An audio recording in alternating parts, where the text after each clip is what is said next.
Hillsborough County has opened a majority of its conservation parks, trails, and nature preserves to give residents additional options for recreation and exercise. While parks can provide an escape and excitement, county leaders are urging residents to take precautions to protect themselves. To help stop the spread of COVID-19 while in public places, use common sense. Stay home and avoid parks if you're feeling sick. Practice social distancing.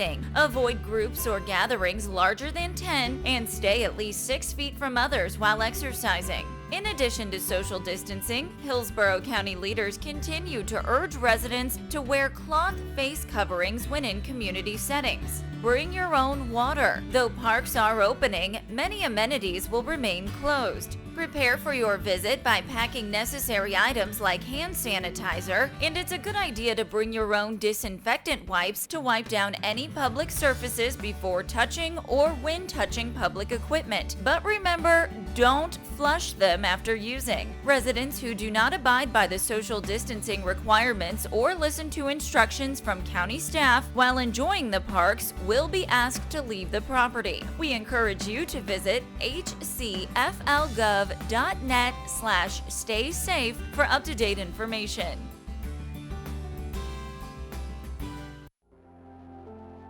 This is a battle we've never faced in my lifetime. I want to tell you about 416 of the most amazing people. Every day I get to see their skill, professionalism, and dedication. Their commitment to protect and improve the health of everyone in Hillsborough County. The last 2 months, they've been on the front line of a battle with a very dangerous enemy, COVID-19. And they've risen to the challenge in the most amazing, heroic way. Everyone has contributed, sacrificing their personal life, which they put on hold. They're making a difference for everyone they help, and every day I get stopped and told just how amazing they are. I'm proud and blessed to work with them, my second family.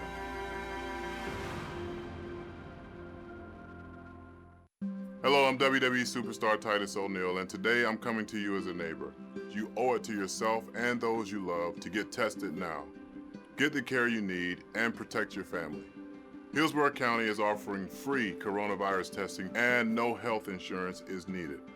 It costs you nothing to get tested. Call 813-272-5900 and have a reservation made today. Visit hcflgov.net/stay safe for more information. Share this with a neighbor, and let's come together as a community and keep fighting to get through this. Together, we will come back stronger. God bless.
8.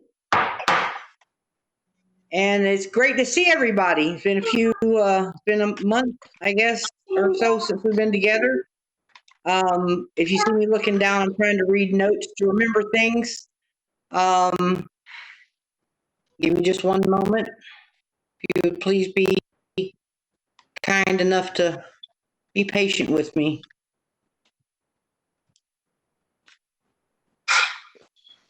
All right, normally we have our introductions, but we're going to do things a little different this month. I'm going to do a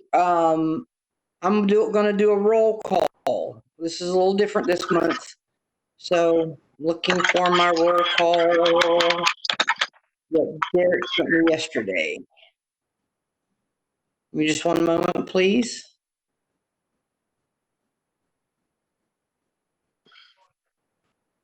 Here we go. And when I say your name, if you would please let us know that you are here. I got Jennifer Anderson. I'm here, certainly. Gabriel Brown. I'm here. Thank you, sir. Marcia Sedano. Ms. Sedano will not be with us today. She's already called in. Noreen Copeland Miller. Here. Samelia Davis. I'm here. Well, hello, twin. I'm sorry I haven't got to see you in person at a meeting yet, but hopefully soon. I know, Jen. That's okay. All right, honey. Regina Gambrell. Regina Gambrell. Here. You're here? Yes, I'm here. All right, sweetie. Rhonda Gindelsberger.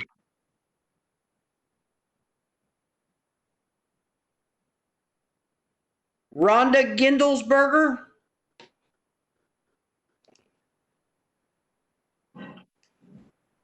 Okay, I guess we're gonna. I don't. Maybe she's running a little late. Yep, I don't believe she signed in yet. Okay.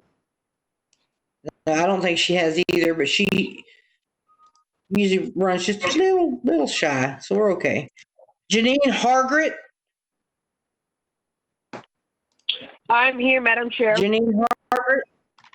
I'm sorry? I'm here. I am here. Okay. All right. Joey Henderson.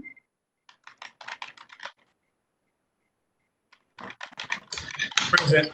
Joey Henderson. I'm here. Thank you, sir. Here. Rosa Hill. Rosa Hill. I am here, Madam Chair, but there's a horrible echo. I don't know, just on my end. Is everybody else have a bad echo? There is a bad echo. I apologize. I live in a historic home with 10-foot ceilings. It might be that everybody's microphone is on. If everybody mutes themselves until they talk. That is correct. If you That are might not help. speaking, please mute your microphone if you're not speaking. That is correct. Okay. Yeah, because I do live in a historic home with 10-foot ceilings, so I apologize. That might not be helping. All right. Dr. Myrna Hogue. Good evening. I'm here. Good evening. Yvette Lewis.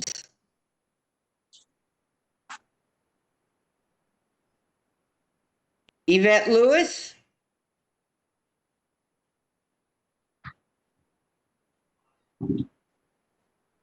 All righty, we're going to move on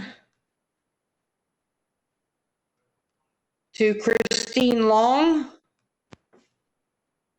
Here. I thought I saw her. Christine Long. I'm here. Yep, I thought I saw you. Kimberly Mitchell. I'm here. Good evening. Santos Morales. I'm right here, present. Frederick Sales.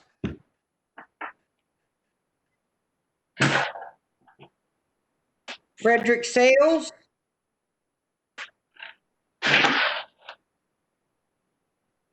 Dr. Benny Small.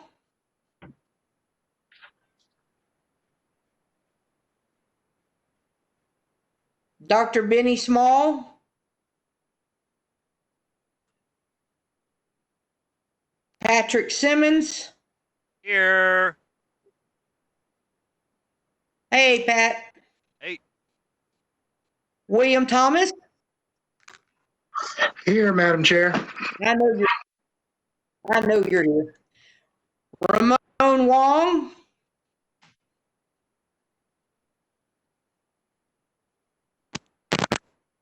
Ramon Wong.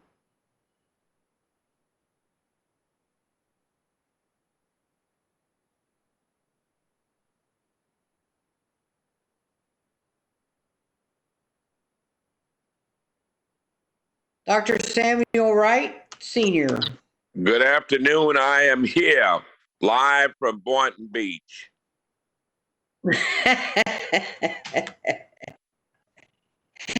I knew you were, but I have to ask. Osea Wynn. I am here. Thank you. I am here. All righty. Good evening. All righty. And that is the total roll. So we definitely do have enough for a quorum. If anybody comes in, I'm going to try, if you would please, someone try to keep an eye out for anybody entering as the meeting goes forward. Madam Chair, this is only for the record. Yes, Madam Vice Chair. For the record, you have other folks on the line that you may want to have introduce themselves. Thank you very much, Madam Vice Chair. We also, if I would please have staff that are on, let's have social services staff first that are on the line with us. Would you please say your names, please, one at a time, starting with Ms. Ziegler? Good evening, board members. Nice to see you all again. This is Audrey Ziegler. Good evening, board members. This is Maria Gillis.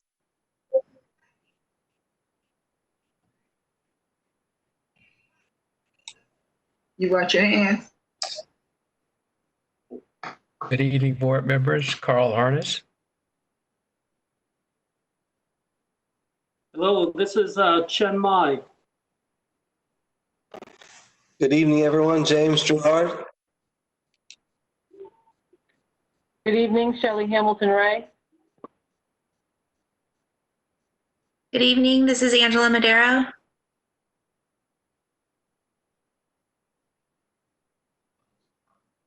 Good evening, everyone. This is Derek Guida. Good evening. This is Kelly Mistretta.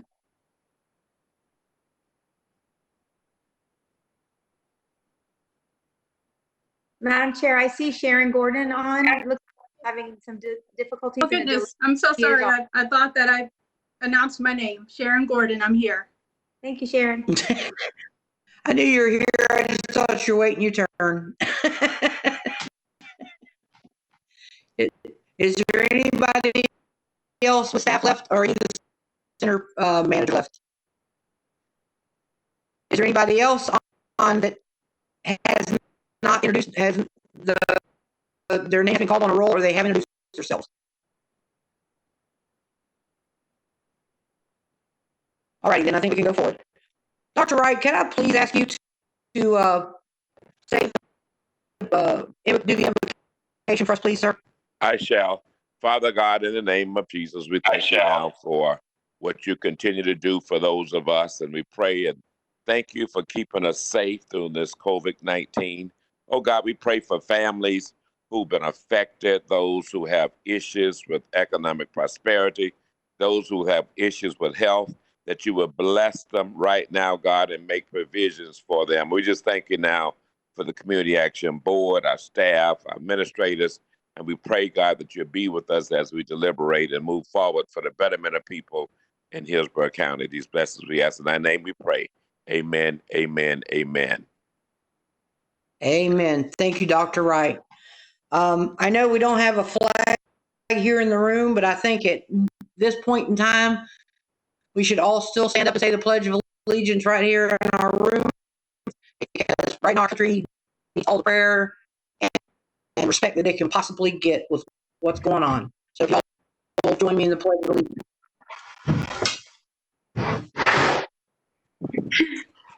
I pledge allegiance To the flag of the United States of America and to the republic for which it stands, one nation, under God, indivisible, with liberty and justice for all.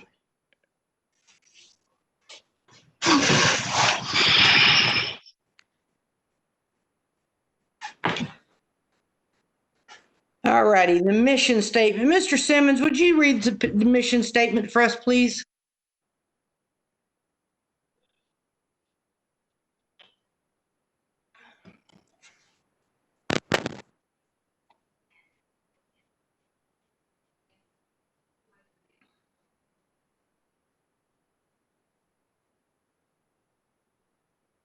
Mr. Simmons. I'm here. We can't hear you. The audio is very low, Mr. Simmons. Can you bring that up? Can you hear me now? Little bit. Go ahead. Pretty low. I just lost Matt. You may want to ask somebody else. Okay, Miss Lewis, how about you? Can you do it for me, please?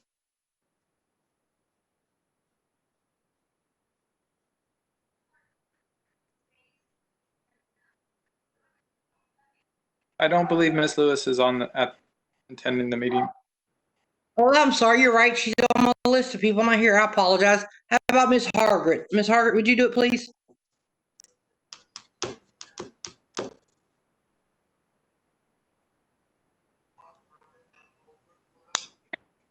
Hello, Madam Chair. You want me to, you said read the statement? The mission statement. Yes, ma'am, please. Yes, ma'am. Hold on just a moment.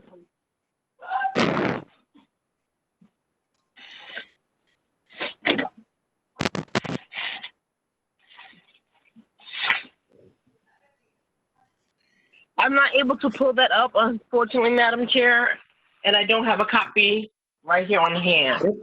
Jennifer. You know what? Then, Madam Chair, I'll be happy to read it for you. okay, Mr. Henderson, would you go ahead then, please? Certainly. The mission statement. The Hillsborough County Community Action Board partners with community stakeholders to stabilize and empower vulnerable individuals and families to achieve self-sufficiency through advocacy and essential services. All right, thank you, Mr. Henderson. Okay, I need, next we have the approval of the May 2020 agenda. So moved, Madam Chair. William Thomas. Madam Chair, I have Rosa Hill. I have Ms. Hill as the second. So all in favor? Aye. First, I have a second. Those in favor? Aye. Aye. Aye. All those opposed?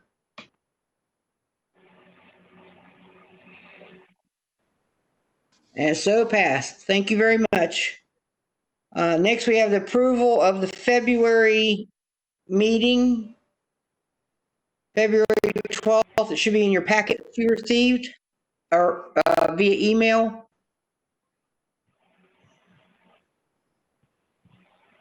Does anybody?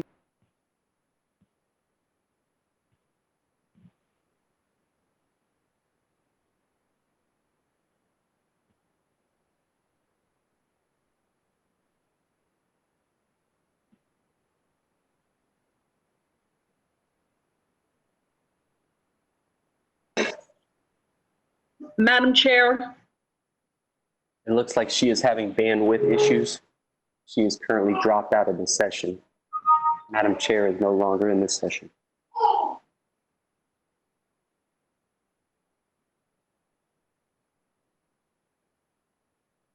Madam Vice Chair, this is Audrey Ziegler. Would you be able to take over from here until Madam Chair can rejoin?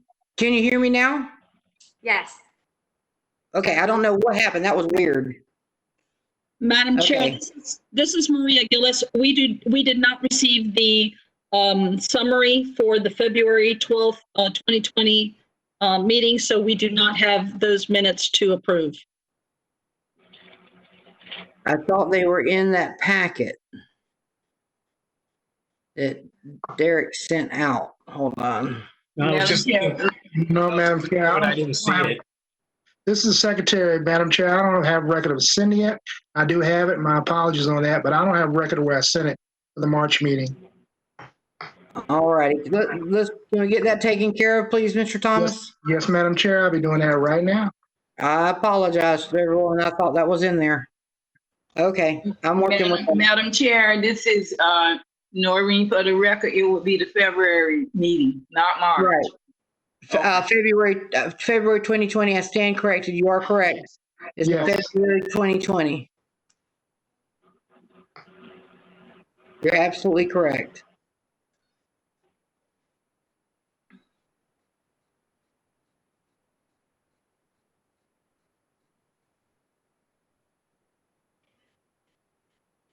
Okay, give me one moment here. I'm gonna flip back pages here. All righty. Okay, social services managers update is next. We'll have to table the approval of the February meeting till Mr. Thomas can get it to us. So we'll move on to the social services managers updates. Okay, this is Sharon Gordon. I guess I'll start it off. All righty. I have several updates from the last time we spoke as committees and as a board.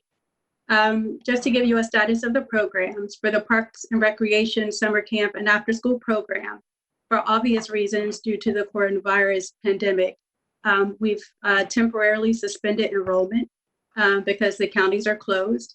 The partnership remains, and as the county phases into reopening it, I foresee that the enrollments will pick up once they reopen. Currently, we have 2 case managers that are working with the education program and the family empowerment program. Most of the staff has temporarily been reassigned to the rapid response recovery project, but we are continuing to hold down that program. The school district referrals are coming in, so we're addressing that. Most of them are ESOL, but we have a few that are GE and GED and technical. And we're still serving the FEP programs. And so we're still moving forward with the empowerment program. The scholarship program is complete. We've reviewed all the applications. There's actually an agenda item for that later, so I'm not going to go into too much detail. However, we have received all the scholarship applications. We did have some challenges due to the COVID. For instance, we're missing acceptance letters from a few of the applicants and fall enrollment letters. So we're missing some of that information. And then the board, actually the Public Information Committee requested that we accept students that had a GPA of less than 2.5, no less than 2.0. So we have like 3 applicants that have a GPA that's between 2.1 and 2.7. So, I'm sorry, between 2.1 and 2.3. So that's something that to bring to you to see what your will is regarding that. And I'm not going to get into too much detail because there's more to discuss about this ceremony, and that's later on. The computer mentors, they completed their project. They've submitted their final report. They've done what they were told they were to do. They've spent the funds. The same with G3 Life applications. Regarding the summer program, as you are aware, plans have changed with that. The college reach out program, Ms. Allison Nixon, she suggested that the board find an alternative youth program She does not know the status of that program for the summer. She's still waiting for guidance and direction from the state and the University of South Florida. So now that is open again for discussion to see what partnership you would want for that particular program. So that is all I have, unless you have any questions. No, I think questions you want to come later on. So when, like you said, when that becomes a line item on the agenda. So. Okay. All right. Thank you. Excuse me, Madam Chair. Yes, Ms. Hill. Are we able to see the final outcomes report from both of those providers? Yeah, I have that, so I can forward it to you, Ms. Hill. Okay, great. Thank you. Mm-hmm. And Madam Chair, this is Noreen. I would like if all the board members could get a copy of the outcomes from those two initiatives. Okay, I think that's a good idea. I was just gonna say I'd like a copy myself. So if we could do that, Ms. Gordon. I can do that. Can y'all still hear me? I can hear you. Okay, all right. All right, just making sure my computer's acting wonky. All righty. Who do we have next? Mr. Chen Mai. Hello there. So for South Shore and Plant City, as you know, the centers are closed currently, and staff are continuing to work from home to process cases for assistance. And the parking lot at the centers, they are being utilized for the COVID mobile testing. And that will continue, I think, maybe till the end of the month on Monday, Wednesday, and Thursday. It's going to continue for how much longer? More than likely to the end of the month. Okay. And those are at Plant City? It's Plant City, South Shore, and Lee Davis. Okay, thank you. Yes, Dr. Wright. Mr. Henderson. I'm sorry, Mr. Henderson, I apologize. That's fine. Mr. Mai, I just wanted to ask, do people have to request an appointment or can they just show up? No, you call 813-272-5900. They'll ask you a few questions.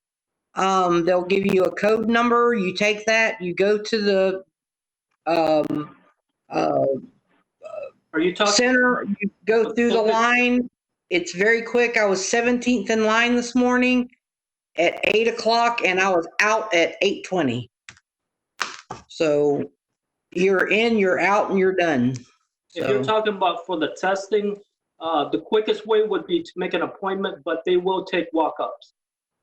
Yeah, but the quickest way is the appointments. Yes. Okay. That's the one guy that did the walk-up that was having to wait till the cars with appointments went. So it is quicker with an appointment. Madam Chair, if I may just speak on at Lee Davis, the walk-ups go pretty fast. They have a set of people that do walk-ups as well as the car. So the walk-ups at Lee Davis, from my visual and experience over there, they take them to the side and there's no hold up for the walk-ups at Lee Davis. Well, that's awesome because Plant City, I was there this morning being tested.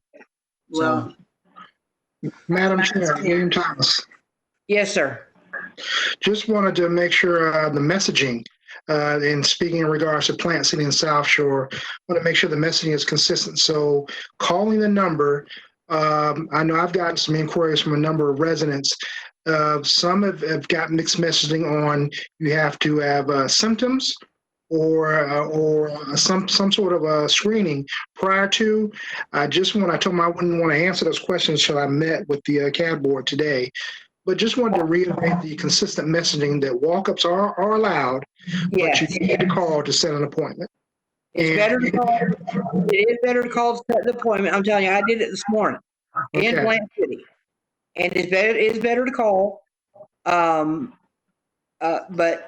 I wasn't going to share this, but I will share this. I do have symptoms, and so does my husband, and we went up and got tested today.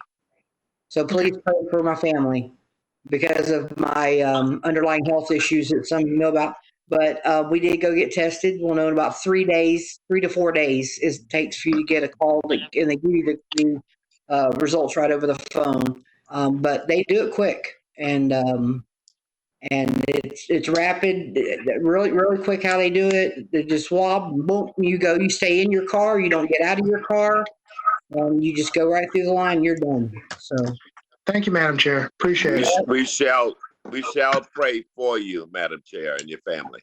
I really appreciate it because I've only been out of my house 7 times since all this started. My family's been like really on guard for me, but my husband's been delivering meals to school children on the buses. So I don't know. We don't know what's going on. So say a little prayer for us. I'm not believing it, and I'm rebuking it. So we're gonna go from there. Anyways, so Madam Chair, if I may, this is Noreen again. I just want to add to, I can only speak for Lee Davis, my advisory council that I chair, but they are not turning anyone away for You're absolutely correct. At that location. That's the only location I can speak of. They're not turning anybody away at any location. You do not have to have insurance. The only thing you have to have is your identification. That is it. You don't have to, they don't even ask for insurance information. So all you have to have is ID. That's it to get tested. So that's how it is in Plant City anyways. They don't ask for anything. They do ask who your insurance carrier is, but they said it's just for like statistical information is all they're doing. So they just ask the name of our companies. No, they didn't ask for cards or numbers or anything like that. So all righty. So, but it was pretty painless. Actually, it was painless. It was a little uncomfortable, I'll be honest with you, but that's just because I don't like that kind of stuff. So how about you, Miss Hamilton Ray? What do you have for us today? Well, I can also just kind of piggyback on what everyone is saying with the testing. It is free. You do not have to be exhibiting symptoms to be tested. They, at Lee Davis, they do have a separate tent for walk-ups on the opposite side of the building. I can let you guys know that the numbers have been steadily increasing over the last, since last week. They've been administering over 300 tests on the days that they are there, and the days are Monday, Wednesday, and Thursday. They did expand the hours from 8 to 12 every afternoon, those afternoons. So it's going well, and as I said, that it's just to reiterate that it is 100% free. As it relates to social services, again, along with Mr. Mai, all staff has transitioned to telework. I do want to give an update. Derek Brooks Charities, in conjunction with members of staff from healthcare services, they were able to deliver food to some of our seniors that were from our congregate meal program for aging services. So some of those folks that were unable to get out, they were able to deliver food to them, as well as serving foods to other folks in our lower income areas that were impacted because they may have lost wages as a result of the pandemic. Also, Derek Brooks is the teen summit meetings and the task force meetings have also been transitioned to teleconferencing. And so right now, that organization is working in coordination with the Attorney General's office to develop some safer at home requirements for their teens that are participating in these programs. And I do believe that's all I have, if there are no questions. And thank you very much for addressing the fact that you don't have to be showing symptoms. I meant to answer that question that Mr. Thomas had, so thank you very much for addressing that. And Madam Chair, this is Noreen again. I was going to wait to say this, but if it just seemed appropriate that I state this at this time. I do want to thank the county staff that came out on Wednesday, the 22nd, when they first started the screenings at Lee Davis, and a couple of my board members, as well as myself, came out with our PPE equipment on, and TPD, as well as Hillsborough County staff, were amazing. They were very accommodating. and we were there to talk with the frontline community because the people walking down the street had no idea what was going on, and members from the NAACP was there as well, and people from Florida Restoration of Rights. But we just called and talked to the frontline people. We were not in the proximity of where the cars were. They identified an area for us on the side, and we talked with the community people as they walked down the sidewalk. And I believe on that Friday, they had 25 walk-ups to come in that they were able to accommodate. TPD were very accommodating, and they were John Paul. Hats off to him. And of course, my amazing manager, Shelley Ray Hamilton, she was there, and Derek showed up, and Laurie, and all of you guys were just super. But I think the members at Lee Davis, I have to say the advisory council, once we found out, were very active in getting the word out into the community, the immediate community, so that we could get people there. And on May the 4th, Sanchez Educational Center partnered with the council and passed out where they passed out detergent, they passed out all kinds of personal hygiene items in bags that they bagged up, met us there in the area that they identified for us to stand in. As people were leaving, they let their car window down, they hand them bags with personal hygiene items in it. People in the car, as well as people on bicycles and people that were walking up at Lee Davis. So it was a true community effort is what I'm saying. And I cannot thank you all enough for the testing in the urban core. It's very much needed. So thank all of you. I just want to give kudos to the staff because you guys were super. The city and the county really worked well together. And thank you for allowing our council to be a part of that. Ashe. That's awesome. If y'all are doing 300 a day, Chin, do you have any idea what Plant City's doing a day? I apologize. They've got me and my doctors, my family have me on lockdown, so I'm not allowed out of my house hardly. So do you know how many Plant City's doing? It's roughly the same, 300 for Plant City and South Shore. Wow. A piece? Yeah. That's very impressive. And the one last thing I forgot to say is I did provide breakfast for the morning folks that came over with the council, because that was the least. I was very appreciative that board members found it not selfish to come out and give money. Thank you, Madam Chair. Thank you very much for what you're doing in your community, Madam Vice Chair. It's awesome. I really, really, really appreciate it. And I think Mr. James Gerard, I think you're the next batter up. All right. I wish I had something extra to say, but just follow up with Shelley and Chin. I'm super proud of the department and staff to transfer to doing business from home and not missing a beat, actually increasing capacity, as well as, taking on some additional duties with some of the CARE Act funding. We're trying to assist people impacted with the COVID-19 virus. I'm out in Plant City supporting the team out there testing. And I guess that's really about it. I have some other exciting news. We actually had a call center staff member get promoted to a case manager last week. So that's always exciting and good for that staff. And so we'll be posting, I believe it was posted today, that we'll be filling that position in the call center. Oh, that's awesome. Can I ask you a question, James? Yes, ma'am. Because I've been asked and I've gotten different answers, and you'll be the best one to ask. How are we, or Audrey can answer, she'd know too as well, or Maria, but how are we handling, like if somebody needs their electric bill paid right now, they can't go to the centers. I think the only WIC office open right now, which doesn't really have anything to do with social services, is down at South Shore. So since let's say Plant City's not open, how are they handling cases, like if they need their electric paid or what have you? How are we handling that? Madam Chair, this is Audrey. I can take that question. So all right. I apologize if that information wasn't clear to you all in the weekly updates that we were providing. But basically, the customers will continue to contact our Customer Care Plus line, and we are screening them for eligibility. We're conducting a pre-screening similar to what we were doing before.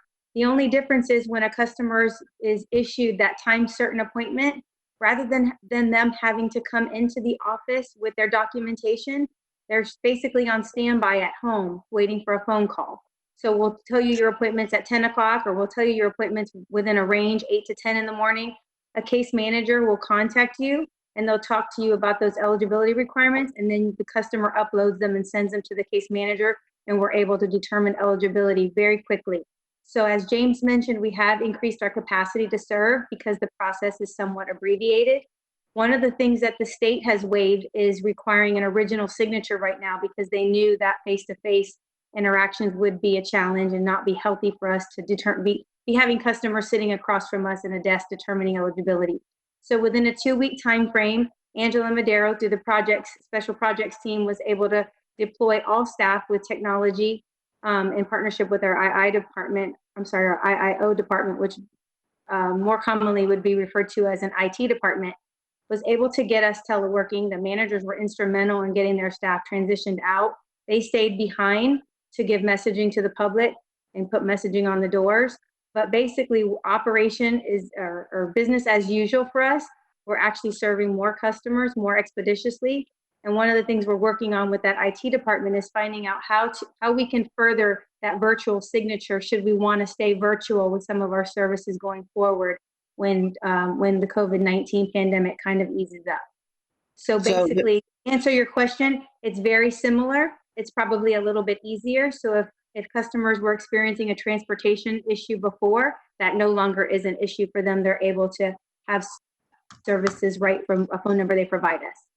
So this maybe actually be a silver lining in all of this, as far as social services getting cases due for people without transportation or what have you. So that sounds like, it's a plus in all this mess.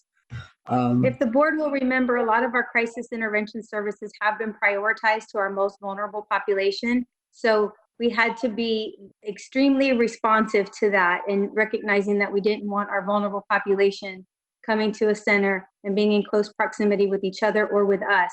So that was one of the reasons that we quickly deployed everyone to work from home. And it has not been without challenge. So kudos to these managers and to the staff. They've worked really hard. They're working harder, not smarter. But the process for the applicant, our customers, is much easier. Awesome. Okay, so next we go to our standing committee report. Madam Chair, excuse me, I'm sorry. This is Noreen. I have a question that I wanted to ask Ms. Ziegler in reference to the care package that's coming in from the Fed. Do you all have anything are you working with the care package? I don't know a lot about it, but could you enlighten me somewhat on that? Listen somewhat, but it's not real clear. Yes, good evening, Madam Vice Chair. That's a really good question. So social services was one of the recipients of a portion of that funding that you all probably have been hearing about in the news and some of the Board of County Commission meetings, and maybe even the EPG meetings if you're following along. But when we started, and you're kind of stealing my thunder for my report later on, but one of the things I was going to mention is the high number of calls and requests we are receiving for assistance. So Mr. Harness and I reached out to Mr. Merrill and let him know that our demand for services, while has always been high, had increased significantly, and we would need some additional funding to sustain that new population that was newly unemployed or had a loss of wage, so that it didn't impact services to the vulnerable low-income population that we currently are serving. So if you can imagine us wanting to maintain 2 tracks of assistance, so our vulnerable low-income residents could continue to receive the services that we typically offer without utilizing that funding for those households that have been impacted by COVID-19. So the county administrator dedicated $15 million to social services out of the 250 some odd million that is dedicated to Hillsborough County from the CARES funding. And we've activated a program. You've probably heard about it in the news. It's the R3 program, the Rapid Response and Recovery Program. And we did have an open enrollment period where we accepted 5,000 applications, and we're currently processing those applications, and we'll be determining what funding of the $15 million still has a balance that we can serve more customers. So we're also working with our IT department to further enhance our technology so that's not such a cumbersome process for customers. We want to make that a little easier for them, and we want to make the payment process to the vendors much quicker than we're currently doing so. So we do have some of that funding, and as soon as we know what the balance is left from our current intake that we have, we'll be able to let you know more about how we're going to move forward. And we do anticipate having some of those fundings available through December. We'll just have to budget along the way and make it work for what our staff capacity is too. So we'll be developing a plan to make that funding available through December and be able to assist as many customers as we can that have experienced the loss of wage. Thank you. And I certainly did not intend to steal any of your thunder. I do have another question, but I'm going to wait until the end to ask that one. Yeah. Well, Madam Chair, may I speak? Yes, ma'am. Okay. This is Yvette Lewis. Yes, ma'am.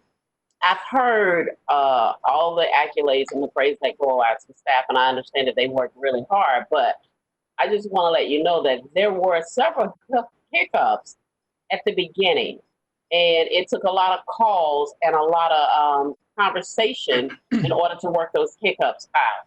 So the organization that I represent is the NAACP. So my job is to go out there to ensure that the community is being serviced and that there are no issues or any problems with the process that was going on, which there was some problems. So I'm glad we were there to monitor it and take care of a couple of people that was there, so that's the thing. I just want to let social services know when the NAACP come, we don't come to be an adversary. We come to be a partnership.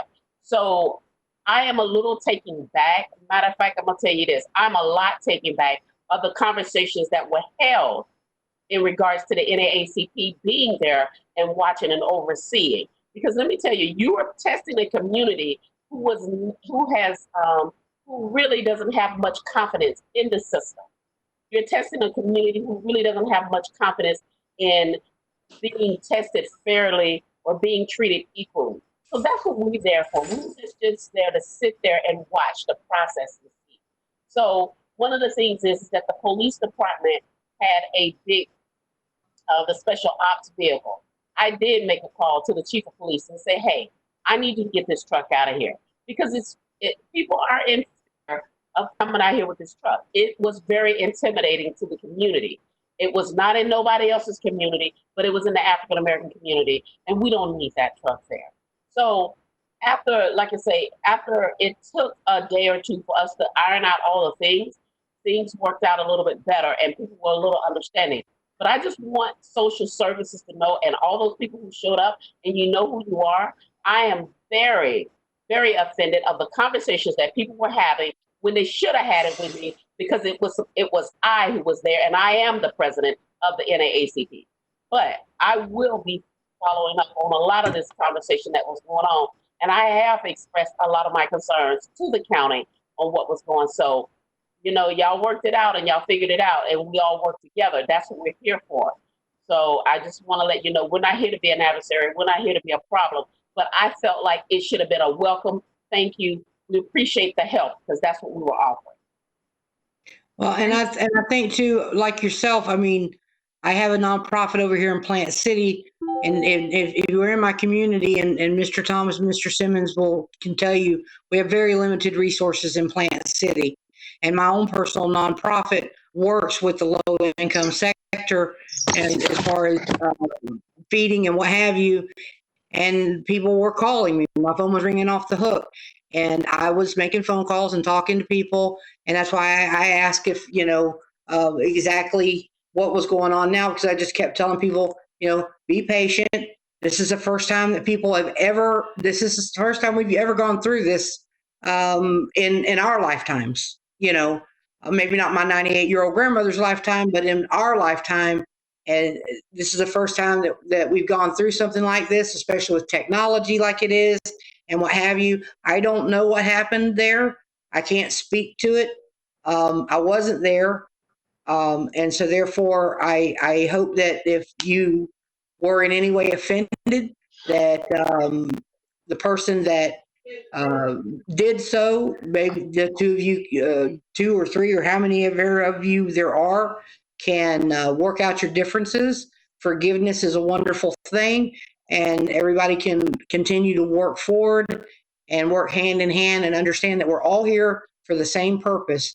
But when something like this strikes, none of us expected this. None of us expected, it's like everybody's, oh, well, the flu killed so many in 1 year. And they're wanting to compare that to what's happened in 2 months. You can't do that. It's like comparing an apple to an orange. And I can understand where you're coming from. There being hiccups that get frustrating at the very beginning, and people don't understand, especially like you said, lower income people. I've got people over in Lincoln Park. They already don't trust the system. They don't trust the police. They don't trust anybody. I have to work my rear end off for me to get their trust, and I'm giving them things. So I totally understand where you're coming from as far as that perspective is concerned. So I hope that any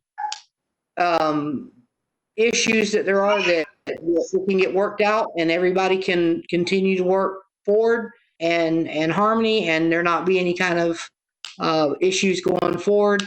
And I think we've learned a lot. I know I've learned a lot. My 7 weeks, I think 7 weeks hadn't been being at home, giving me a lot of time to do some real retrospect in my life and what's important and what's not. And so therefore I if you experience something that upsets you and offended you, all I can do is apologize and pray that and hope that things get worked out between the parties, and everybody can go on and something like that. I pray nothing like this ever happens again. But if it does, it goes smoother next time, because they'll have a plan. And also, it sounds to me like what Ms. Ziegler was saying, this also has showed us some options that can help people in the communities, like your community and some of our communities like Lincoln Park. People don't have transportation. It can help. So maybe working those bugs out, worked out some things that will help our communities that you and I work in. And you know what I'm saying? I mean, like on the streets working, not just making phone calls working. You know what I'm saying? Where I'm coming from, I know you do, because you're in the streets just like I am normally. Right now I'm not allowed, but normally, So let's just all move forward and see if we all can't work out our differences and work in harmony together. Okay? Madam Chair, this is Noreen, if I may speak at this time. And one of the things I do want to say, our council members, and Connie Burton is one of the council members. She was out there with me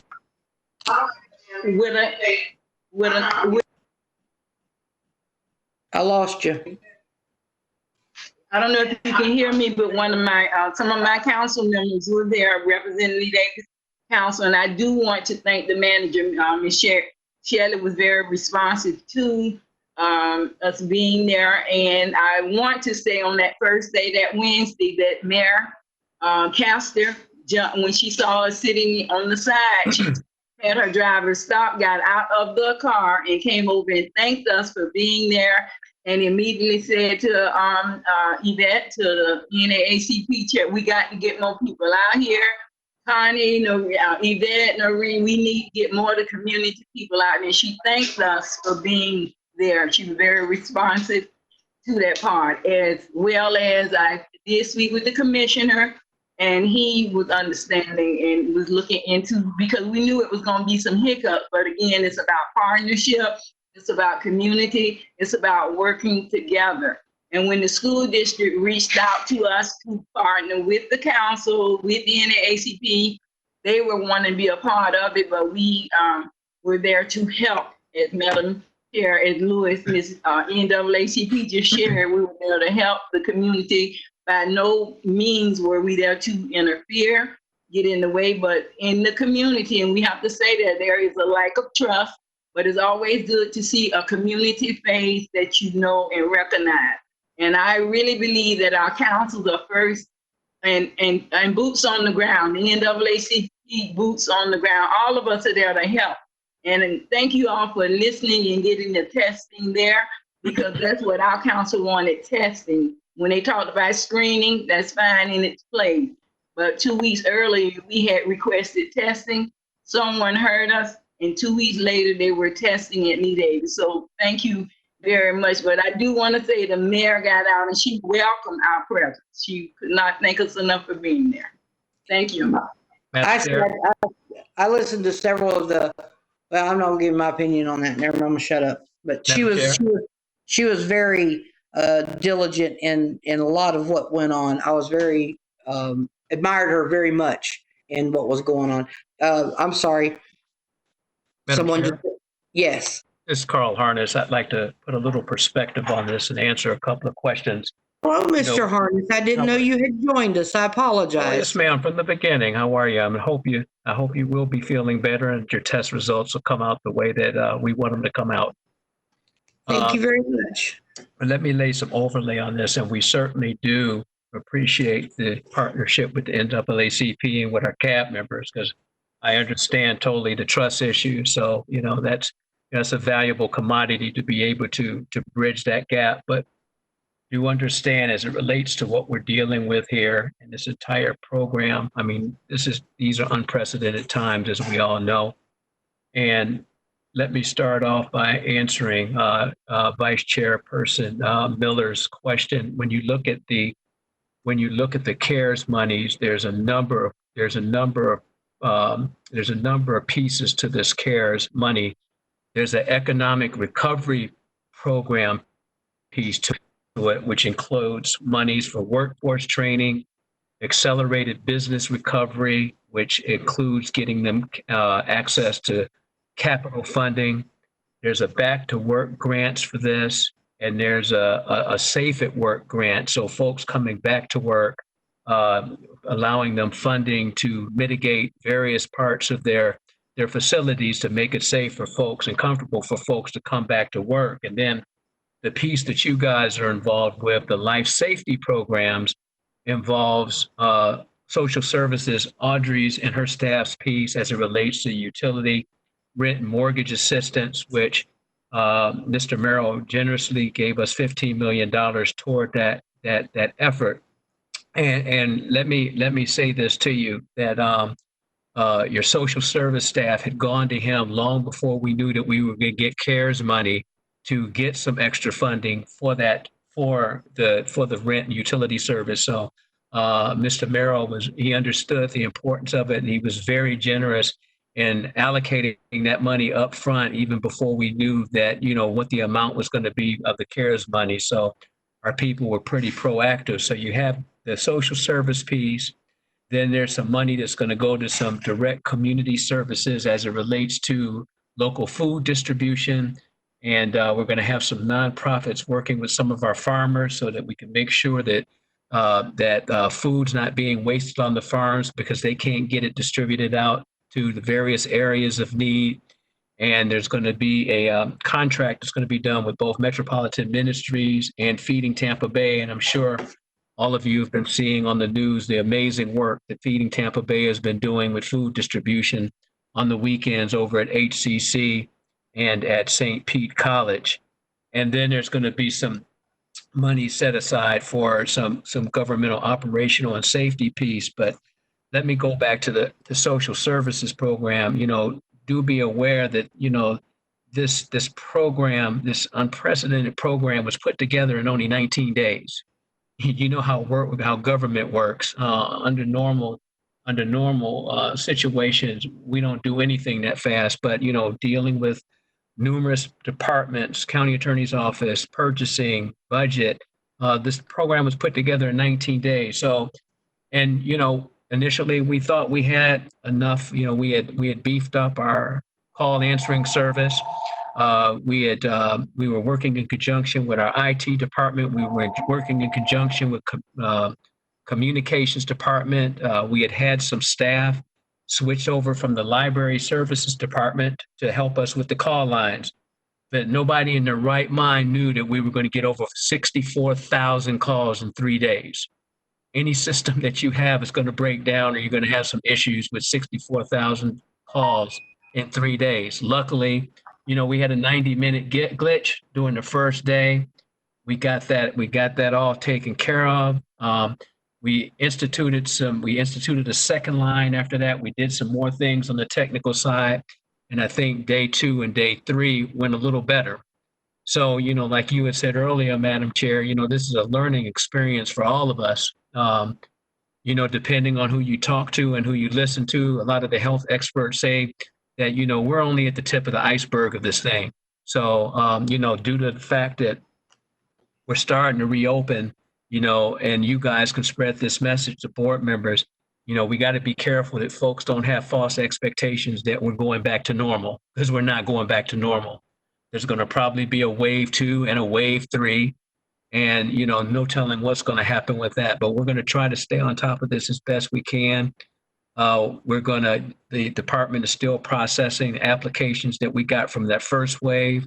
We're going to do our after action analysis and learn from that and make some improvements.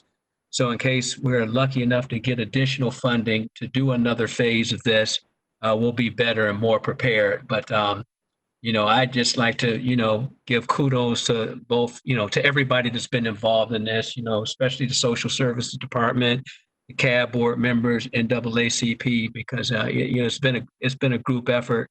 And again, we're in uncharted territories. So, we're basically all learning as we're going along. And, and let's not forget, this whole effort's going to be multiplied now that we're going to be in hurricane season in 2 weeks.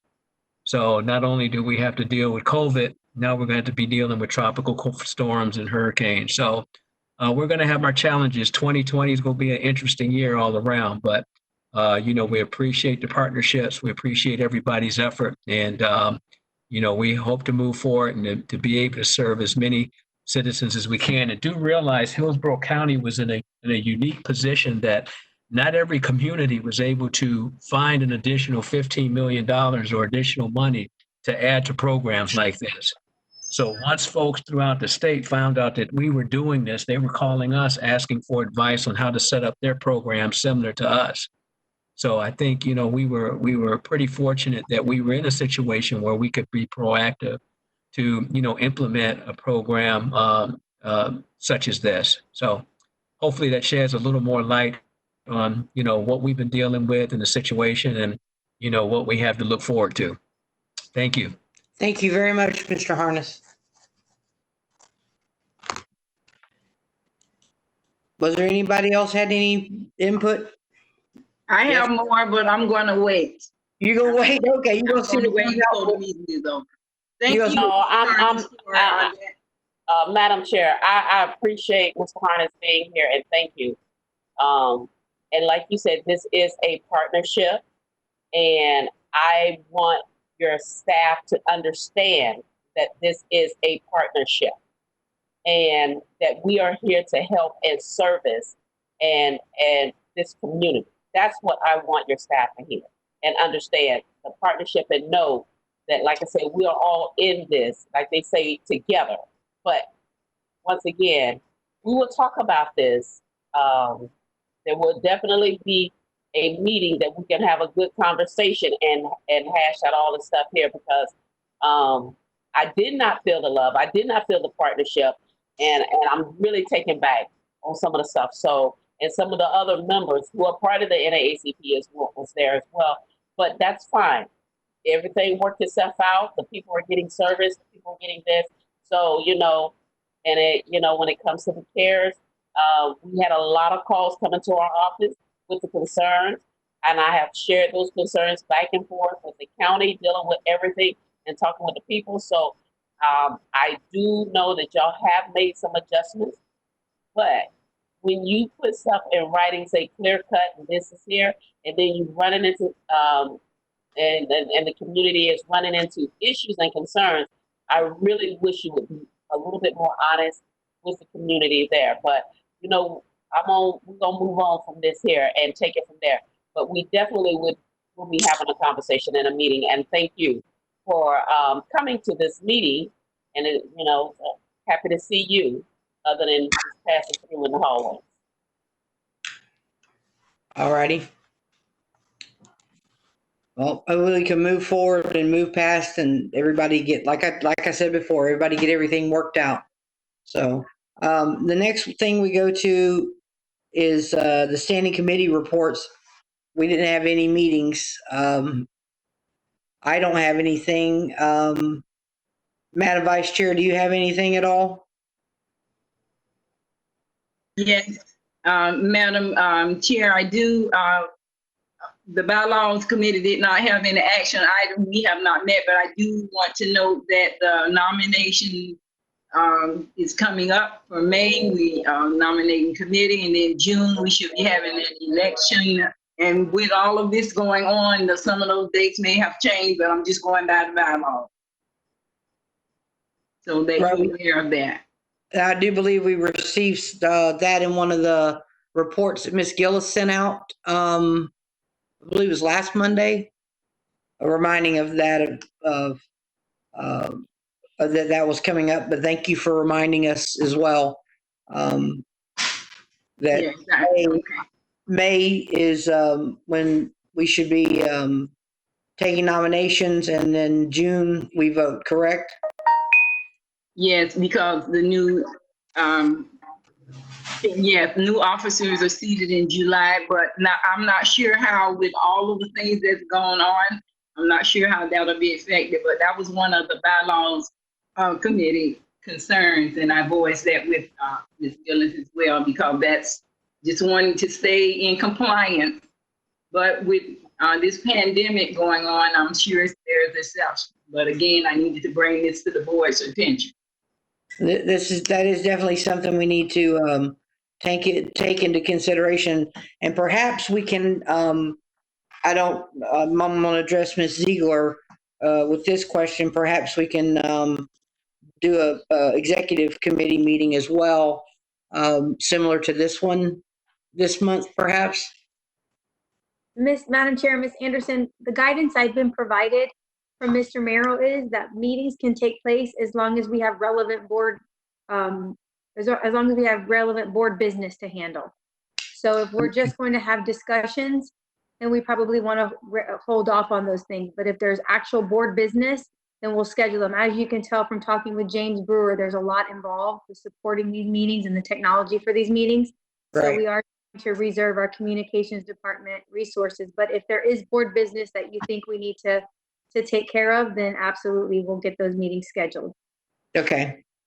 Well, I know that's one thing we need to discuss is how we're going to handle that, but maybe that's something we can just handle, just figure out. And there's a way to, we figured out in the last few weeks that there's a way to do everything. So we'll figure it out.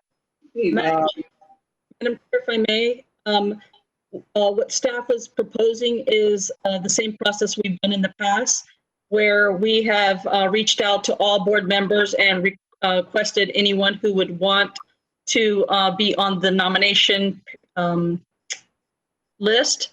And then at that time, we would compile a ballot. And at our next meeting in June, we could go ahead and do the elections. Madam Chair, Maria, make sure that Dr. Wright's name is on that list, nominating committee. Absolutely. Dr. Wright, and I believe that you are the chair for the nominating committee when I check the bylaws. Yeah, that's nomination, membership and nomination, right? Yes. Yes. Okay, well, I'll move forward with the staff so we can get that moving as quickly as possible. Okay. Yeah, thank you. Thank you very much, Dr. Wright. My pleasure. Yeah, you don't have a choice about being on that committee. You lead it. I say. So you're it.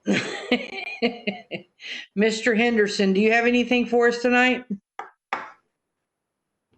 Thank you, Madam Chair. No, the committee did not meet. However, you did hear from Ms. Ziegler and Mr. Harness with regards to the appropriations that the social services did receive. And we're excited for that. And hopefully it will be enough to cover the challenges that they face as staff. One of the questions I would like to ask is, will we see this in the future budgets reports? And I guess that question will go to Ms. Ziegler. Madam Chair, if I may respond. Yes, please. So, Mr. Henderson, we typically provide you with the CSBG budget and not other funding sources. So we can provide you some information on access for how many slots will be available. And we can look at what budget documentation Ms. Mistretta can put together. Okay, thank you. It's not, it won't be a voting item is kind of what I'm mentioning. It's not anything that this board would need to vote on as far as how his funding is expended. Understood. It would just be informational. It would be information.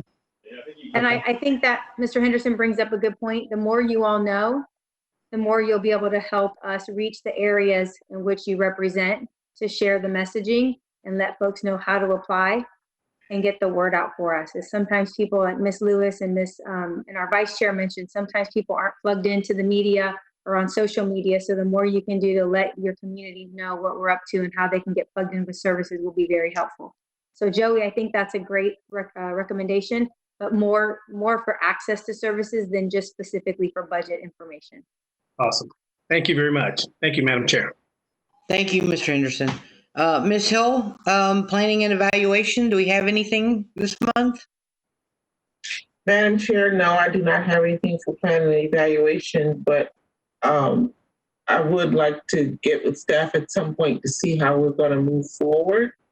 I know that everything's on hold, but if there's something coming in, I would like to review early on so that when we are up and running, we have some things in the pocket that we're looking to go forward with or bring before the board to propose to go forward with.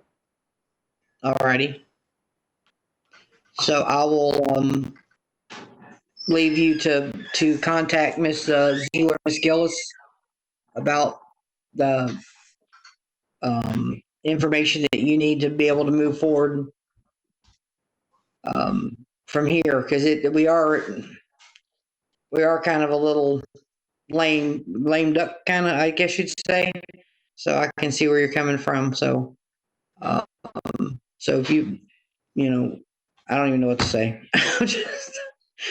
Madam Chair, if I may speak, this is Noreen.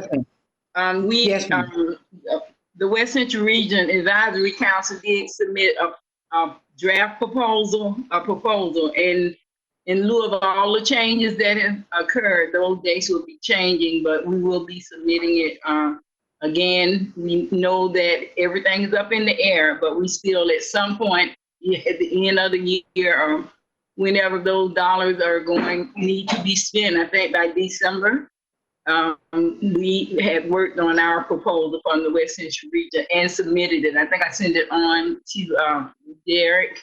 Again, there will be some changes to it because of the virus outbreak, but at least we did submit that proposal. So just to have the opportunity to let the board know that you all did receive it. We know that there will be some changes in it. Discussed that in our meeting this month. But we are moving on with our proposal. The dates will, of course, change. Plant City as well. We're working on ours already as well. I don't know about South County if they are yet, but we are as well. There has been no activity at South County that I'm aware of. Okay. Madam Chair? Yes. If I may, I just wanted to assure the board, I know that we have specific deadlines that we've set in place in previous times, and due to everything that's going on, we are, as staff, going to look at those dates and change them because as Ms. Vice Chair mentioned, those dates do need to be looked at and changed because there's no way we're going to meet those goals. Right. Like I said, I'll leave that up. If it's all right, I'll leave that up to Miss Hill to get with you guys and work on those dates and see how we can work them out. I mean, I'm a one and done girl, except for the outcomes. I like to get it done, get it done, and be finished with it. And I know that I'm sure Madam Vice Chair is the same way. And so, but the dates definitely will have to change because of everything's so up in the air. You know, mine is the one that we do is a summer reading program. Is it even going to happen? You know, or is it going to, what are we going to do? You know, and so I'll leave that to you, to staff and Ms. Hill to work out those dates. If that's okay with you guys. Madam Chair, that's fine. Okay. That concludes my report. Thank you very much. Ms. Sedano is not here for public information. So I guess, can I look to Ms. Gordon for that?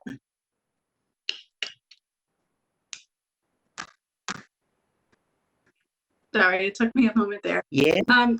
Yes, the main discussion is the scholarship, and that's item G. So I'm sure there'll be a lot of discussion regarding that once we get to that item. So. Okay, so that's later on. Okay. For the agenda, And yes. okay, so we'll get that's one of those that our questions will probably be answered as we go. All righty. Yes. Yes, I do have a question, and I don't know if staff is able to answer this or may have to get some more information, but with regards to public noticing of these meetings, how is that being handled now that it's being virtual? Mr. Henderson, I'm going to actually let Mr. Rita explain the process since he is the one who did this. But we still have some guidelines that we have to follow. But I'll let him respond. Good evening, Mr. Henderson. Thank you for your question. Obviously, we are not doing the public signs for the meeting since they are not being held at physical locations at this time. But the county website is being updated to mention that these are virtual meetings, and they're providing the YouTube links similar to the links that were provided by Mr. Brewer for the board to participate in this meeting.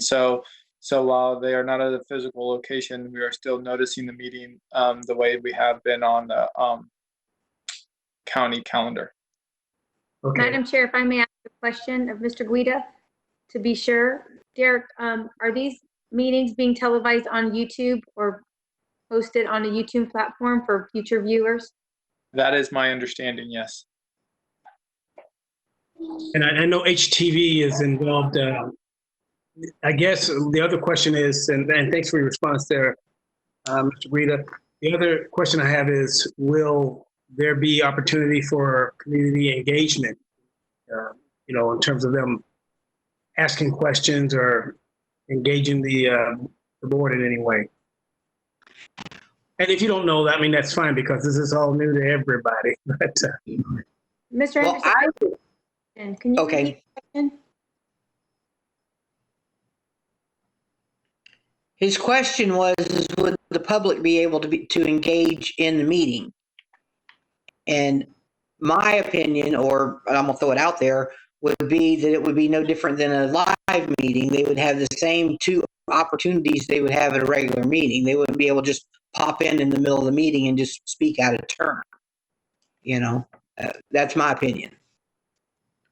I believe Ms. Gillis did some research on what our public participation requirement is as it relates to the grant, and was able to communicate that to our HTV TV partners. Maria, I don't know if you can speak to that, if you recall when Mr. Brewer asked that question. Yes. Good evening, Audrey. This is James. So I'm here. So yes, we are currently streaming this. This meeting is being streamed to YouTube live.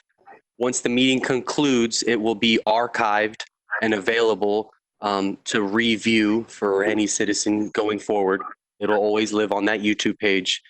So that answers that question. The second question was to have public comment is essentially, I believe, what is being referenced here. And we do facilitate public comment. There is a process that's involved with that. You just simply need to be notified ahead of time that this particular meeting will require public comment. And we can arrange and work with you and Derek to arrange those, to make those arrangements and facilitate the citizens so that they have a moment on your agenda where you can call up public comment and the citizens have the option to speak. Thank you, Mr. Brewer. Yeah, thank you, Mr. Brewer, because Yes. Madam Chair, we'll look into that option if that's something the board wants to pursue. I'm not sure it's a requirement of the grant. But one thing I want to mention is, in the interest of time, and these meetings will, obviously take a little bit longer and a little bit more challenging virtually, is that we try to reach out to folks that have public comment as it relates to the CSBG grant, and not necessarily things that this board won't be able to be responsive to, similar to how we have experienced when we've gone into other areas of the community. I think showing this, streaming this live, and then having people asking questions for things that you all can't necessarily respond to may not be the direction you all want to take. But I'll leave that for the board to decide. Good point, Ms. Audrey. Good point. That is a very good point, because it's a lot harder not in person to refer somebody to Derek. It's harder to point and say, talk to him after the meeting and give him your information. It's a little harder when you're not sitting in the room with them. So that's a very good point, Ms. Eva. But we do need to make sure that it doesn't affect any grant. There's no grant issues with that, if, them not having the opportunity. So can we check on that, please? Ms. Gillis and I will work on that going forward, and Madam Chair will be in touch with you to let you know how we decide is best to proceed, and we'll give you some guidance, and you can choose from there. Okay, thank you so much. Thank you. All righty. Mr. Dr. Samuel Wright, do you have anything for us? Let me say, I don't have an official report per se relative to the membership and nominating committee, but I will speak with staff to move that agenda expeditiously to see if we can get members nominated for the new leadership for next year. But let me say to you that I've been in communication with the CDC of Tampa, and I want you to know, because of the generosity of James Winston, they will be feeding families again on Saturday coming, and then the last Saturday in the month, 2 more Saturdays. And if our families are interested in eating and having a decent, nutritious meal on Saturday, they can call the CDC and register to go pick up a meal. So I just want to make sure our staff is aware of that, because we know the schools are making meals available during the week. But this is a good, hot, nutritious meal that James Winston is providing for families throughout Hillsborough County. And they only have to call the CDC to schedule and to say how many family members need to eat on a Saturday meal. So I just want, and all of the meals are being provided by Black caterers or Black businesses in the Tampa Bay community. So I wanted to bring that to your attention.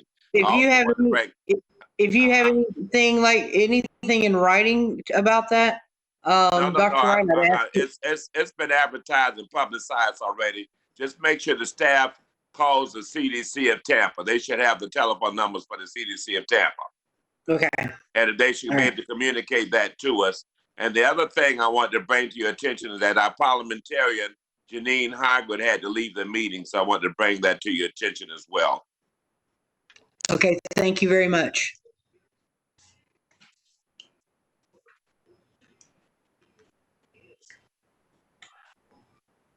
I apologize, I'm writing something down.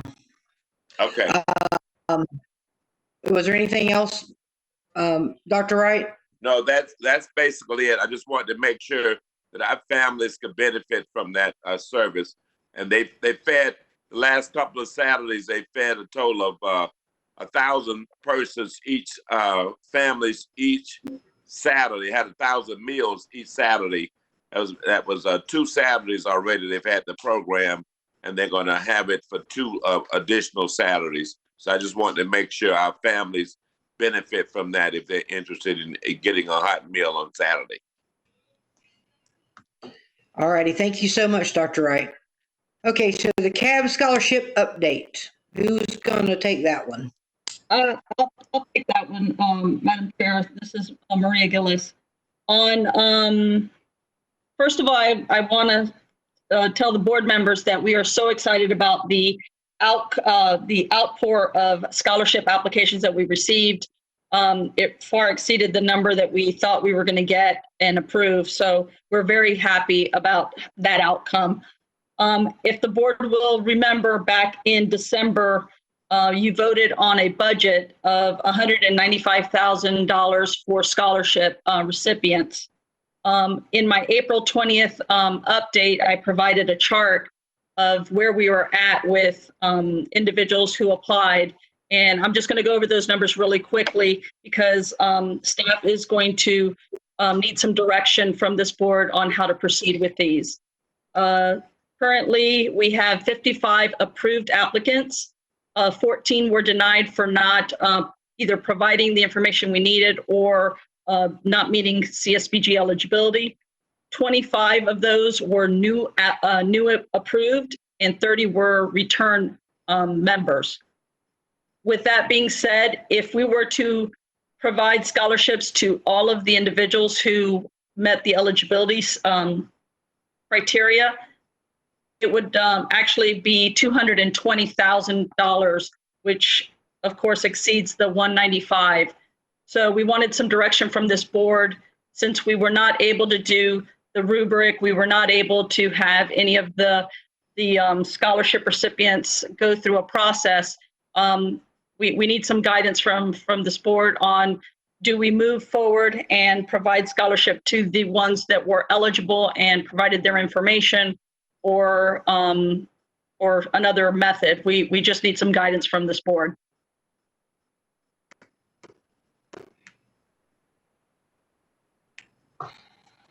How many, this is Noreen, how many scholarships did we receive altogether? 55 that qualify. Sorry. Ms. And This is- and a breakdown on the 4-year degree, the vocation, and the 2-year. Yes, Madam Vice Chair, which is what I provided in the Monday, April 20th breakdown. For new approved, there's 13 community college and 12 university. For the return, which is 30, we have 9 community college and 21 university. Now, with this being said, some of the information that we're going to need from these students in order to give them the scholarship, we're still waiting on, because a lot of these have not received their letters or different items from their universities, because of course the universities were closed. But we're still working with these students, but we feel that we'll be able to support those 55 if this board agrees and moves forward with changing the number budgeted. My question is this.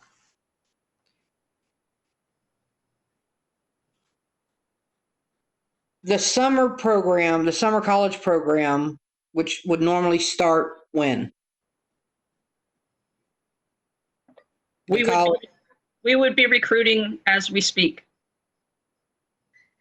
And USF has told us that it's not going to happen because they don't even know what's happening at this point.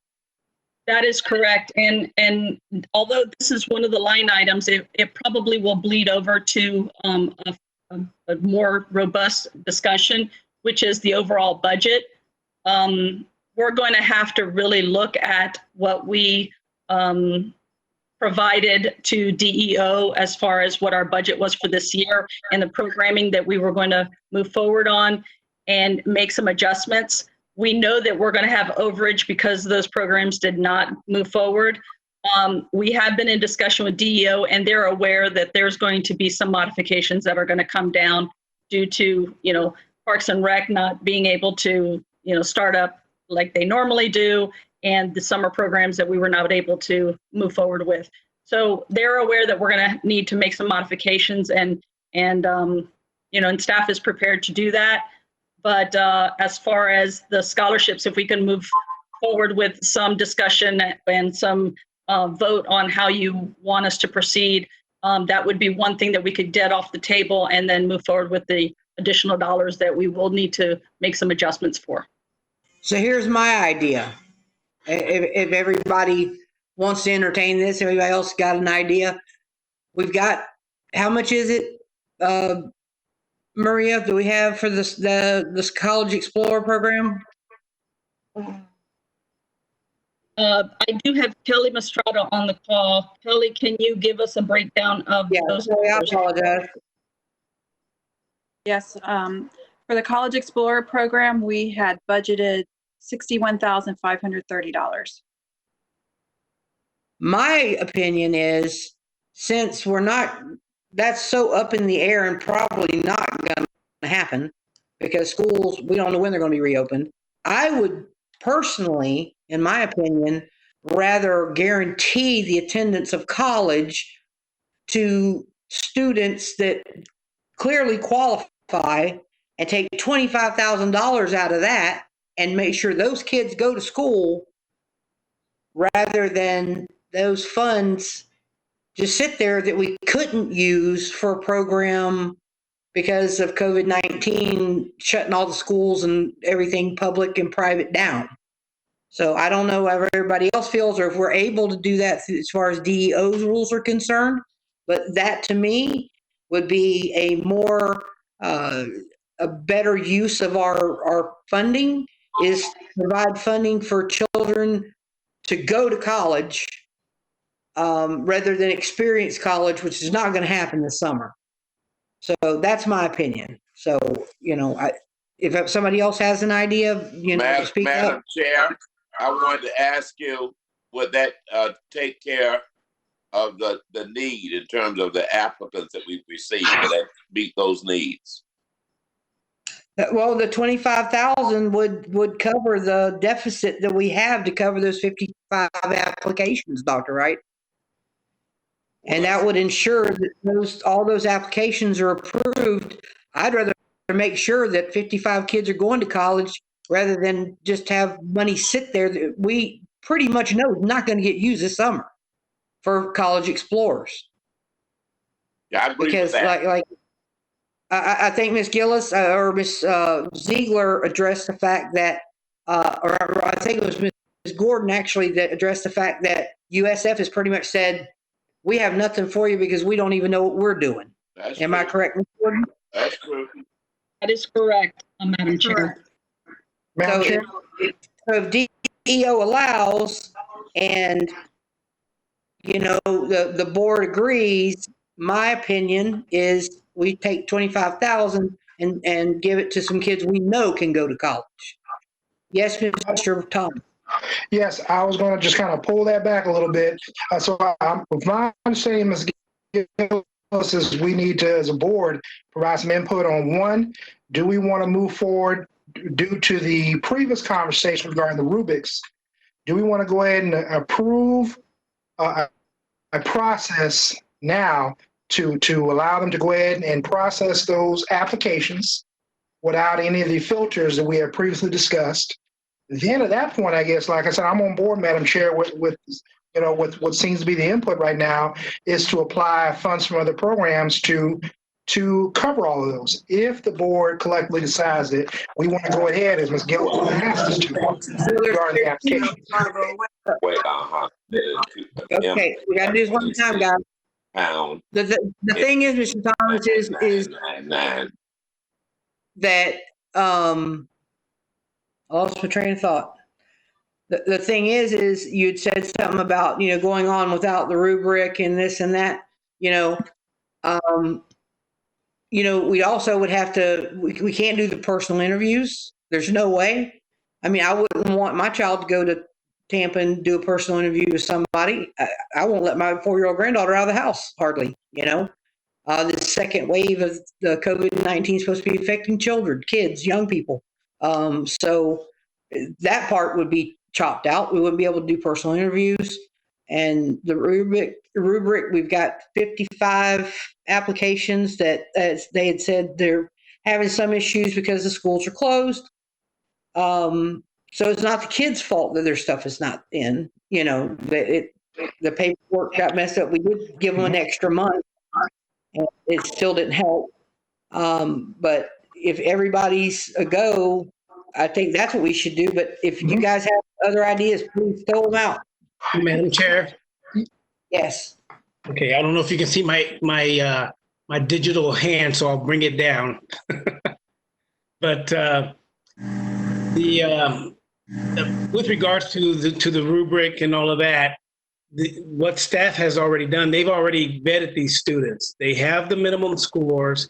They have their the transcripts, and of course, they are in the income required levels.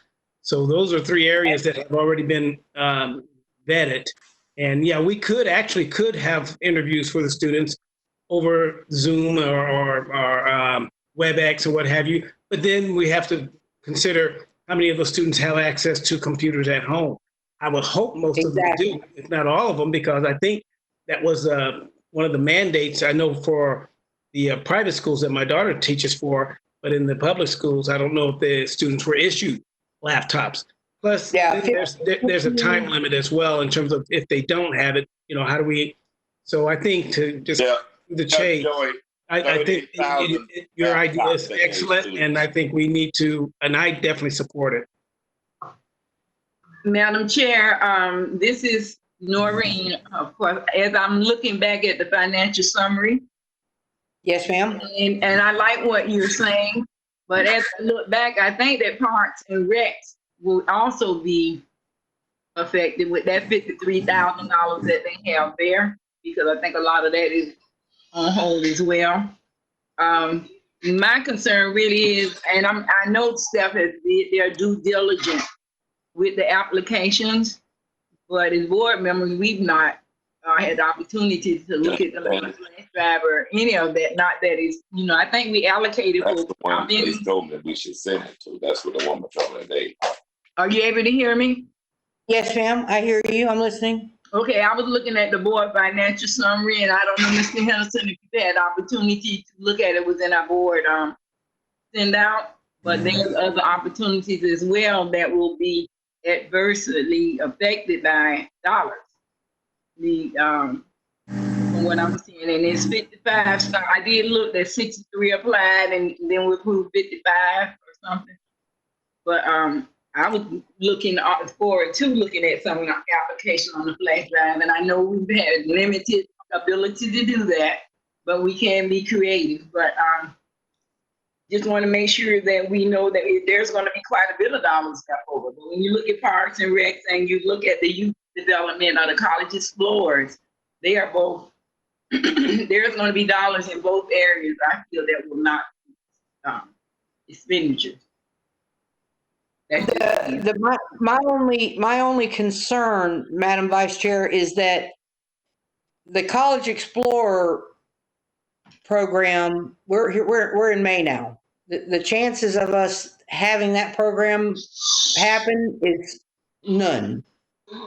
Parks and Recs, realistically, in a month, that could open. You know what I'm saying? And those funds could come to play.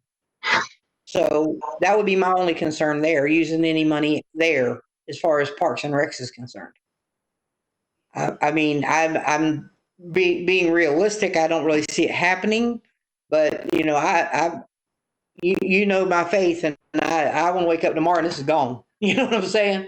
Yeah. But I know that everybody else. Those are just options that I'm thinking in terms of, because I think that when we talk about higher ed, period, education will not look the same as it looked before. And there'll probably be a lot of virtual classes. The cost will probably be different. It's just, we're in a whole new, this is a very new environment for all of us. So I just want the board to consider there's other monetary opportunities as well when we look at removing money from the college explorers, because I think that GS or what that other group was doing some things there. I have not heard any report back from their outcomes or if they how that was going, but I do know that would use some of that money with that program at one point. Madam Chair, That's just a thought. Madam Chair, if I may, the budget that we're speaking on is the new budget. The G3 and the computer mentors were paid out of last grant year. Right.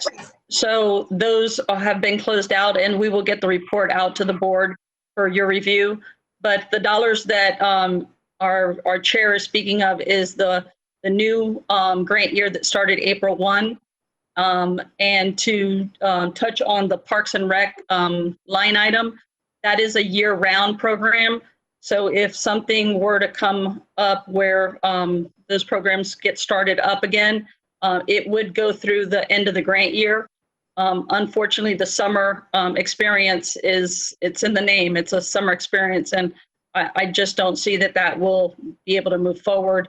But again, Madam Vice Chair is correct. We are going to have several buckets where we will have dollars left over, and we will need to come back as staff and do some looking at the budget and have some recommendations, and have the board also provide some input so we can move forward and get that modification done by DEO. The other thing that I did want to mention also is that it is going to look different. Right now, we're working with the school system on all the virtual classes that they're implementing for adult education. And you're right, Madam Vice Chair, the cost is different. So we are looking at those items also, and we're going to have to cost those out and maybe look at the budget line item that we have for education also. I just feel we should, I really feel we should start. I understand that we're going to have pots that are going to have extra monies. I just think we should start with a pot that we know we're not going to use. I mean, realistically, we know we're not going to use that pot. And one little thing that maybe y'all don't know is the kids that these 55 kids, some of them really had to work hard to get their information once the school shut down and this happened and that happened. Staff can tell you that we actually gave them an extra month because they had to jump through hoops to get transcripts, to get letters. Some still waiting on letters, and they went through a lot to get their applications approved. They went through a lot to get them approved, and maybe that's something a lot of y'all don't know. Madam Chair, thank you for that bit of information. More than a normal year. You know what I'm saying? These kids really worked to get their information to staff that they needed. That was something that I had learned. So, Madam Chair, I have that's why permission to speak. Yes, ma'am. Please do. Thank you, Ms. Gillis, for your insight. I appreciate that. And Madam Chair, I certainly appreciate what you're saying. Unfortunately, you had the opportunity to look at all of that. I'm sure they went through a lot to get that done, because I have two 12th graders here in my home that are for graduation. But again, this board, I did not, maybe others, and I'm on that committee, did not have the opportunity to look at any of the applications. But I do know that those kids had a hard time gathering it. That's all I'm saying. I just don't want us to be too hasty in moving dollars, and there's other things going on. And that's just my thought. I would love to have looked at the application. And at this point, I'm sure that a lot of the colleges, they all are making changes. USF, I'm sure, going through a lot, but all of the higher ed are helping to do and approach education in a different manner. So financially, we're going to be able to cover it. We don't know, but again, we never had the opportunity to look at any of the applications. I did not. Maybe other CAB board members did, and I'm sure they're worthy of the scholarships. I have no problem with that. But just we may want to just think through some of this before we start moving dollars. Thank you. Madam Chair. Yes, Mr. Henderson. Yes, ma'am. And I appreciate everyone's comments on this issue. And keep in mind that, we do have other programs that we could reallocate funds to, such as the Family Self-Sufficiency Program as well. But would I be in order if I asked for a vote on this issue so that we may move on? We're looking at less than 15 minutes to 7 o'clock. Yes, I agree. So I agree. So Mr. Henderson, this is Rosa. Before we move on for a vote, can staff tell us just the difference in the cost? How much additional money are we talking about? It's $25,000 extra dollars to provide scholarships to all the students that applied and were found eligible. Okay, I just wanted to put that amount on record, because when we start talking about, the summer program, that's 67,000. I just wanted it on the record that we're not talking about moving the entire 67,000, but only if the board decides only 25,000 of that money, or from whichever line item that we move it from, would be moved. So I just wanted that on record. So we'll have that, okay? Thank you, Ms. What, could I ask what date, the date's coming up. We gotta we gotta vote on this tonight, don't we, guys? Should. Madam Chair, it would be beneficial if a vote were to take place today, so staff can work with the students to get those payments out timely, and also to provide letters. All of these students have not been advised that they are going to be recipients, so I'm sure that they're financially waiting to see if they have been accepted or not.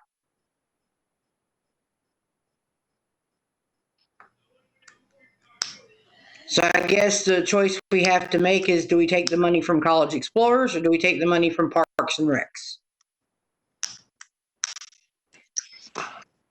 What does staff suggest? Madam Chair? Yes, what would be the recommendation of staff? If I may, staff's recommendation would be to take it from the college experience, since we don't feel, especially after hearing back from USF, that they are not in a position that they can take any of our participants. We would have to start from the starting board to figure out if there was a program out there that we would be able to launch in less than a couple of weeks. And I'm not sure when school starts, but we're kind of up against the wall here. I think they're going to be, Maria, I think they're going to be out through the summer. So they haven't decided nothing for the fall yet, I don't think. Only virtual courses, I think, through the summer. And that's what I'm, that was my opinion, is take it from a pot we know is not going to get used, for sure.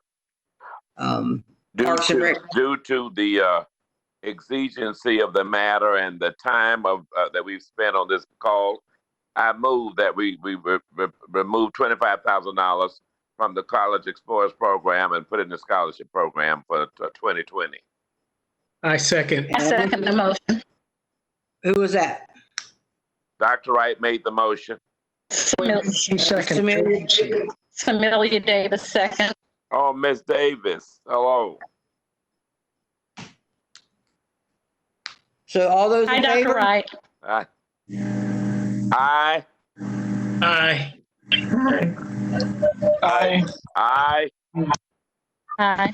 Aye. Aye. Aye.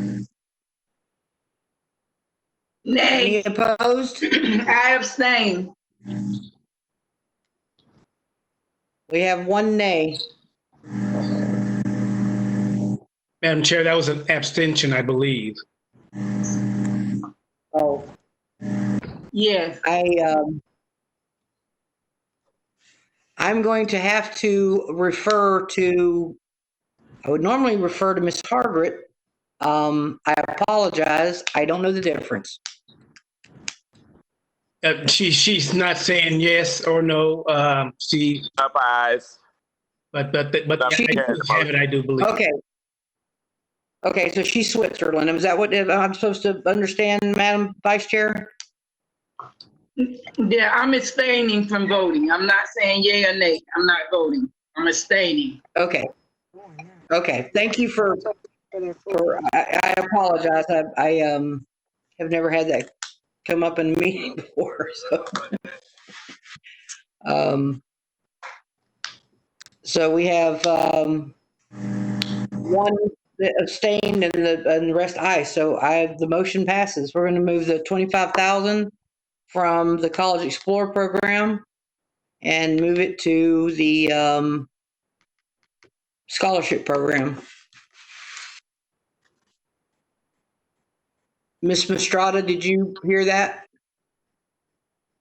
Yes, I did. And I will go ahead and start working on the modification to submit to the DEO.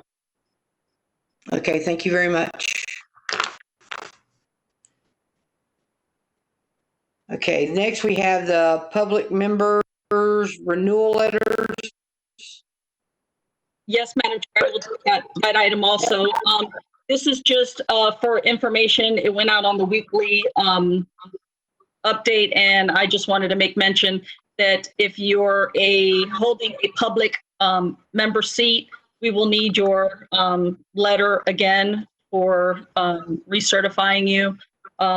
Those members are Mr. Henderson, Ms. Mitchell, Mr. Sales, Mr. Thomas, Mr. Wong, Dr. Wright, and Osea Wynn, and we actually already received the one for Ms. Wynn, so we just need the letters from everyone else. Let me say to you, Madam Chair and Maria, I have communicated with Chairman Commissioner Les Miller, and they're supposed to be getting a letter to you as soon as possible. Perfect. Thank you, Dr. Wright. And just as an update, we're doing this ahead of time, so we are in compliance. So it's not that they're due today. It's just that we wanted to make sure we gave you sufficient time to reach out to who you are representing and get those letters into staff, so we can be in compliance with our Community Action Board requirements. Madam Chair, William Thomas. Yes. The letter that I was forwarded, it had the city had noted through 2021 or 2022. Do they still need to do a yearly letter? I was looking at the text of that letter. Mr. Unfortunately, that's a requirement from Community Action, and we're going to have it yearly. I apologize. It is sometimes. Understood. Understood. Okay, thank you. All righty. Next is the officer election. We've already covered that, so I feel we can go pass over that. If need to get your names in, and I guess we'll figure out how the election is going to go in June. So next will be the Department of Social Services update. That will be Ms. Ziegler. You're up first. Good evening again, and I'll be brief in the interest of time. I had a whole bunch of stuff written down here, and I've been crossing them off as we go just to keep it high level. But I do want to welcome you back. It's nice to see everybody, and thank you for everything that you're doing and you continue to do. And I'm glad that we were able to keep up with you, at least with our weekly update. One of the things I want to mention is that May is Community Action Month. So the Board of County Commission did recognize that month with a proclamation again this year, and quite a few of our board members participated in that. So I want to thank them for that, and also recognize that the county does continue to recognize this month for community action and everything that you do to support the grant. So I appreciate that. I want to mention a couple things that Mr. Harness touched on. Is we do have a presence at the Emergency Operations Center. He mentioned hurricane season. Well, we do have a presence there for our emergency services ESF 6, which is mass care. So we have a continual presence there to represent us for the COVID-19 efforts for feeding and mass care. We're doing a lot of things. When you hear about the hotel that was staged for isolation and quarantine, that had a lot to do with our staff over there working with those efforts. And now we're also adding hurricane season to what we're doing. So as you can imagine, we have our ad valorem funding, our LAHEAP funding, our community services block grant funding, our EHEAP funding, and now we have our R3 COVID-19 funding, and we also have a presence at the emergency services or at the Emergency Operations Center. So we are super busy on top of not being able to be together in one room to plan and to make things happen. So everything we're doing is a little bit harder and challenging, similar to this meeting. So we are meeting virtually often, but it's not as easy to get things done. So we're working on enhancing our technology so that staff have better things to utilize as they try to get their work done. But we're here to support you. Anything you need, you can still, sorry, Derek, you can still utilize Derek as a resource, and we'll get responses to you as soon as we can. But thank you for everything you all are doing and keeping the community informed and how to apply for services. I'm glad I was able to address that this evening so that you're aware our call center is still open. I think that's all I have unless there's some questions.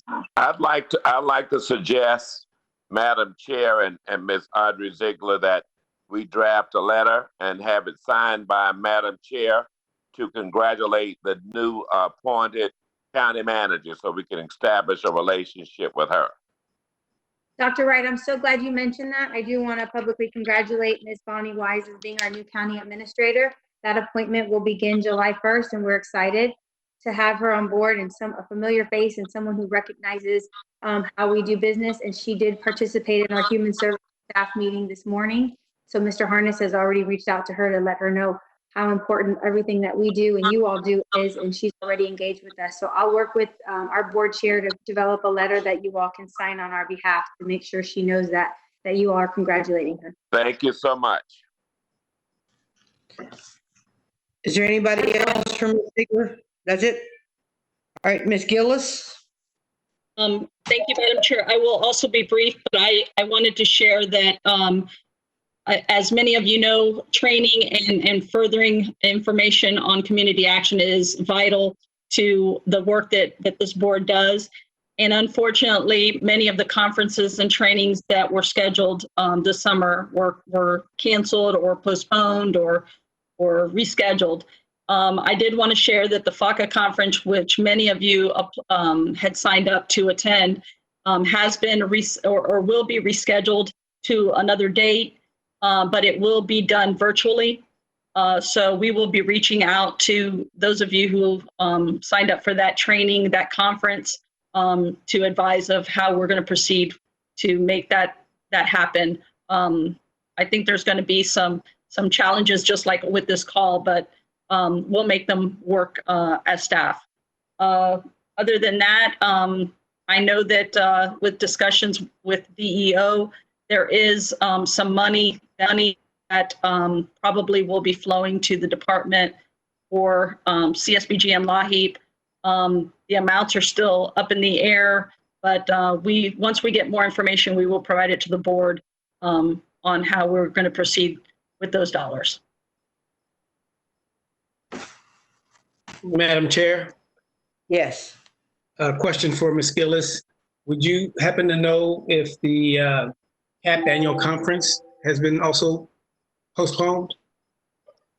I don't believe that they've, I don't believe that one has been canceled as of yet, but we will make sure to provide some information as soon as we know. NASCAP was canceled, and of course FACA was postponed, but as soon as we find out information, we'll let you know. Thank you. And I believe Cap Law was rescheduled for November. That is correct, Dr. Wright. Thank you for reminding us. Okay.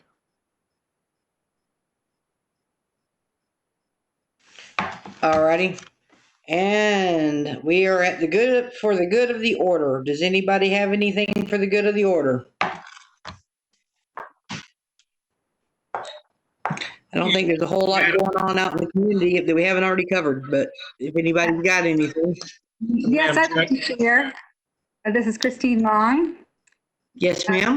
Yes, with Metropolitan Ministries. And we are in the process of scheduling for communities to receive food boxes. We're delivering food boxes to neighborhoods and communities that have hunger needs related to COVID-19 and all the struggles that folks are having right now. And so if any of you have any suggestions about neighborhoods and communities you'd like that kind of support, you can just let me know. And we'll be scheduling deliveries in the next couple of months and work with you to get volunteers and everything together so that we can distribute food safely and efficiently to the community.